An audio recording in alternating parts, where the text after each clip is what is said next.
सन 400 से लेकर 1100 ईसा पूर्व के बीच यह वह दौर था जब भारत पूरी दुनिया में विश्व गुरु के तौर पर जाना जाता था। और उस समय भारत में एक ऐसा विश्वविद्यालय हुआ करता था जहां पर पूरी दुनिया से लोग पढ़ने के लिए आते थे। यह वह दौर था जब पूरी दुनिया में एक भी देश डेवलप नहीं हुआ था, लेकिन भारत एकमात्र ऐसा देश था जो कि विश्व गुरु के तौर पर जाना जाता था और पूरी दुनिया में शिक्षा प्रदान कर रहा था। और भारत उस समय दुनिया के सबसे अमीर देश हुआ करता था।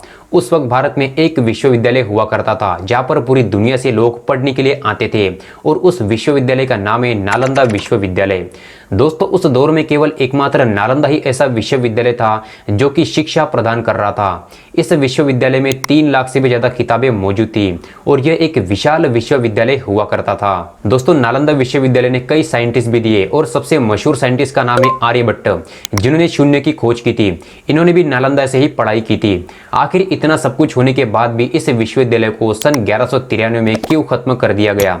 तो आइए जानते इसके पीछे की वजह और नालंदा विश्वविद्यालय के इतिहास के बारे में। दोस्तों, प्राचीन काल में भारतवर्ष शिक्षा के क्षेत्र में सबसे आगे हुआ करता था। यहाँ की शिक्षा पद्धति पूरे विश्व में आश्चर्य का विषय थी। 5वीं शताब्दी ईसा पूर्व से लेकर 1200 के बीच यह शिक्षा का महत्वपूर्ण केंद्र हुआ करता था। इसी वजह से नालंदा विश्वविद्यालय में शिक्षा प्राप्त करने के लिए लोग तिब्बत, तुर्की, जापान, फारस तथा कोरिया जैसे देशों से आते थे। यहाँ प्रवेश लेने के लिए 3 स्तरों वाली बहुत ही कठिन परीक्षा हुआ करती थी। अत्यंत प्रतिभाशाली छात्र ही इन परीक्षाओं में सफल होकर यहाँ प्रवेश पाते थे। प्रसिद्ध चीनी यात्री हेनसांग ने यहाँ आकर शिक्षा प्राप्त की और यहाँ के जीवन के बारे में अपनी किताब में लिखा। प्राचीन भारत में बहुत से विश्वविद्यालय हुआ करते थे, जिनमें से एक महान विश्वविद्यालय था नालंदा, जो कि अपनी समृद्ध विरासत और ऐतिहासिक महत्व के लिए पूरे विश्व में जाना जाता था। नालंदा विश्वविद्यालय बिहार राज्य, जिसे तब मगध के नाम से जाना जाता था, राजधानी पटना से 95 किलोमीटर दूर दक्षिण पूर्व बिहार शरीफ के पास स्थित था। 1193 में आक्रमणकारियों द्वारा नष्ट कर दिए जाने के बाद आज बस यहाँ इसके खंडहर ही बचे हैं। नालंदा प्राचीन काल में सबसे प्रसिद्ध बौद्ध महाविहार था। शिक्षा का केंद्र होने के साथ साथ यह एक बौद्ध तीर्थ स्थान भी था। यहाँ आने वालों को आज भी आध्यात्मिक शांति के साथ साथ भारत के गौरवशाली इतिहास और सांस्कृतिक और वास्तुकला और पर्यटन की झलक देखने को मिलती है। नालंदा विश्वविद्यालय दुनिया के सबसे पुराने और बेहतरीन आवासीय विश्वविद्यालय में से एक हुआ करता था। उस समय यहाँ करीब 10,000 छात्र और 2,000 शिक्षक रहा करते थे। नालंदा विश्वविद्यालय में 3 लाख किताबों से भरा एक विशाल पुस्तकालय, 300 से भी ज्यादा कमरे और 7 विशाल कमरे हुआ करते थे। इसका भवन बहुत ही सुंदर और विशाल हुआ करता था, जिसकी वास्तुकला भी अत्यधिक सुंदर थी। नालंदा परिसर की पूर्व दिशा में विहार या मठ है और पश्चिम दिशा में चिया मंदिर है। इसके अलावा इस परिसर में एक छोटा सा संग्रहालय भी है, जहां पर कई मूल बौद्ध स्तूप, जले हुए चावल का एक नमूना, हिंदू और बौद्ध कांस्य के सिक्के, टेराकोटा, जर आदि का संग्रह है। इस स्थान पर सभी धर्म बड़े शांति और सद्भाव से रहा करते थे। बौद्ध धर्म के अलावा यहाँ पर सुफीवाद, हिंदू धर्म और जैन धर्म के लिए भी एक महत्वपूर्ण केंद्र हुआ करता था। इसी कारण से यहाँ हमेशा पर्यटकों की भीड़ लगी रहती है। दोस्तों, क्या आप जानते कि जब यहाँ के विशाल पुस्तकालय में विदेशी आक्रांताओं के द्वारा आग लगा दी गई, तब यह किताबें 6 महीने तक जलती रही। तब इसी बात से आप अंदाजा लगा सकते हो कि नालंदा विश्वविद्यालय में आखिरकार कितनी किताबें रही होगी। तो आइए दोस्तों, हम जानते हैं नालंदा के कुछ इतिहास के बारे में। दोस्तों, टैंग राजवंश के चीनी यात्री जुआनजोंग, जिन्हें हेनसांग के नाम से भी जाना जाता है, इनके अनुसार नालंदा का अर्थ होता है बिना अंत के दान या उपहार देने वाला। जबकि एक पुरातत्वविद हीरानंद शास्त्री के अनुसार इस क्षेत्र में कमल की डिंडिया, जिसे नाला कहते थे, यह बहुत अधिक मात्रा में पाई जाती थी, इसलिए कमल की डिंडिया देने वालों को भी नालंदा कहते हैं। तो दोस्तों, ये थी इसके नाम के बारे में थोड़ी सी जानकारी। लेकिन ऐसा माना जाता है कि नालंदा विश्वविद्यालय की स्थापना 5वीं शताब्दी के गुप्त राजवंश के शासक कुमार गुप्त ने की थी। इसका कोई ठोस प्रमाण तो मौजूद नहीं है, लेकिन उस समय मिली मुद्राओं से यह सत्य लगता है कि कुमार गुप्त के उत्तराधिकारियों ने इस विश्वविद्यालय को आगे बढ़ाने में सहयोग किया था। उन्होंने कई और मठों और मंदिरों का निर्माण करके साम्राज्य का विस्तार किया। ऐसा माना जाता है कि 24वें जैन तीर्थकार महावीर जैन ने नालंदा में 14 वर्ष बिताए थे। गौतम बुद्ध भी कई बार नालंदा आए और यहाँ का प्रवास भी किया। प्रसिद्ध बौद्ध सारिपुत्र का जन्म भी यहीं पर हुआ था। दोस्तों, जो नालंदा विश्वविद्यालय कभी बहुत ही विशाल क्षेत्र में फैला हुआ करता था, वह अब सिमटकर केवल 12 हेक्टेयर का खंडर रह गया है।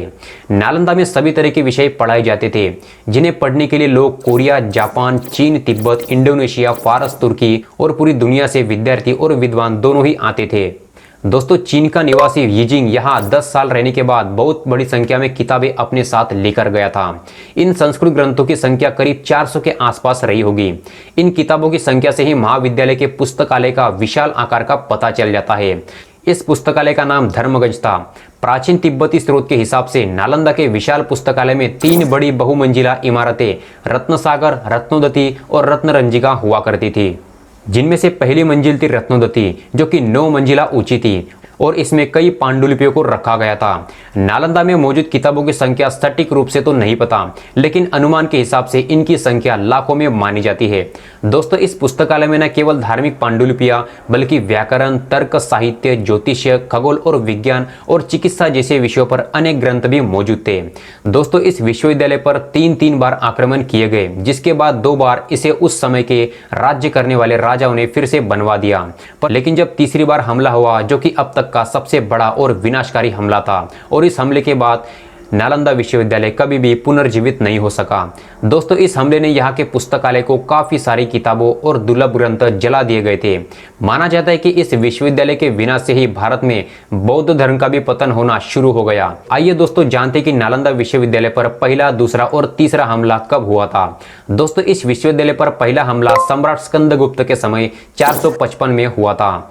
दोस्तों यह हमला मिहिर कुल के तहत यून की वजह से हुआ था। इस हमले में विश्वविद्यालय की इमारत के साथ साथ पुस्तकालय को भी काफी नुकसान पहुंचा था। बाद में स्कंदगुप्त के उत्तराधिकारियों ने इस पुस्तकालय की मरम्मत करवा दी और एक नई बड़ी इमारत बनवा दी गई। तो दोस्तों ये था पहला हमला, जिसके बाद से नालंदा विश्वविद्यालय फिर से पुनर्जीवित हुआ। तो आइए दोस्तों हम दूसरे हमले के बारे में जानते हैं। दोस्तों इस विश्वविद्यालय पर दूसरा हमला 7वीं शताब्दी के शुरुआत में गोदास ने किया था और उस समय बौद्ध राजा हर्षवर्धन का शासन हुआ करता था और यह वह दौर था 606 से लेकर 648 ईस्वी के बीच। और उस समय इस विश्वविद्यालय की मरम्मत करवाई थी बौद्ध राजा हर्षवर्धन ने। तो दोस्तों ये थे अब तक के 2 बड़े हमले, जिनके बाद नालंदा विश्वविद्यालय फिर से पुनर्जीवित हुआ। अब दोस्तों आइए जानते हैं तीसरा और सबसे विनाशकारी हमले के बारे में। दोस्तों इस विनाशकारी हमले के समय यहाँ पर पर्ल राजवंश का राज्य हुआ करता था। मोहम्मद बिन बख्तियार खिलजी को, जो कि एक तुर्की सेनापति था, उस समय अवध में तैनात था। मोहम्मद खिलजी और उसकी सेना ने लगभग 1193 के बीच प्राचीन नालंदा विश्वविद्यालय को नष्ट कर दिया था। दोस्तों उसने पुस्तकालय की किताबों को आग लगा दी, जो कुछ भी वहां था उसे लूट लिया और विश्वविद्यालय में रह रहे हजारों भिक्षुओं और विद्वानों को इसलिए जलाकर मार दिया क्योंकि वह इस्लाम धर्म का प्रचार प्रसार नहीं करना चाहते थे और उसे बौद्ध धर्म के प्रचार प्रसार से काफी चिढ़ थी। इन किताबों का जिक्र फारसी इतिहासकार मिनाहुद्दीन सिराज द्वारा लिखी गई किताब तबाके नासिरे में भी मिलता है। दोस्तों खिलजी के द्वारा नालंदा के पुस्तकालय को जलाने के पीछे की एक कहानी प्रसिद्ध है। कहा जाता है कि खिलजी एक बार बुरी तरीके से बीमार पड़ गया था। सबने उसे नालंदा विश्वविद्यालय के वैद्य आचार्य राहुल श्रीभद्र जी से इलाज करवाने के लिए कहा, पर खिलजी को ना तो आयुर्वेद पर और ना तो वैद्यों पर जरा से भी भरोसा नहीं था। उसने वैद्य जी के सामने कोई भी दवा न खाने की शर्त रखी। वैद्य जी इसके लिए तैयार हो गए, लेकिन उन्होंने कहा कि आप कुरान के इतने पन्ने पढ़ लीजिए कि आप ठीक हो जाएंगे, और ऐसा ही हुआ। ठीक होने के बाद उसने सोचा कि इस तरह से तो भारतीय विद्वान और शिक्षक पूरी दुनिया में मशहूर हो जाएंगे। भारत से बौद्ध धर्म और आयुर्वेद के ज्ञान को मिटाने के लिए उसने नालंदा विश्वविद्यालय और उसके पुस्तकालय को आग लगा दी और हजारों धार्मिक विद्वानों और बौद्ध भिक्षुओं को भी मार डाला। दोस्तों खिलजी के ठीक होने के संदर्भ में भी एक प्रश्न बहुत महत्वपूर्ण है कि किसी भी प्रकार के धर्म ग्रंथ को पढ़ लेने मात्र से कोई भी बीमारी ठीक कैसे हो सकती है। इसका उत्तर यह है कि वैद्य आचार्य राहुल श्रीभद्र जी ने धर्म ग्रंथ के पन्नों पर औषधि का लेप लगा दिया था, जिससे उसे पढ़ने के दौरान जब भी खिलजी पन्नों को पलटता तो अपनी जीभ से उंगली को गीला करता और इससे औषधि इसके मुंह में चली जाती और वह अनजाने में औषधि का सेवन करता। और यही बात खिलजी को पता चली तो यह बात उसे नागवार गुजरी और उसने नालंदा विश्वविद्यालय को नष्ट करने का फैसला किया। और फिर 1193 में खिलजी द्वारा आक्रमण किए जाने के बाद नालंदा विश्वविद्यालय पूरी तरीके से ध्वस्त हो गया।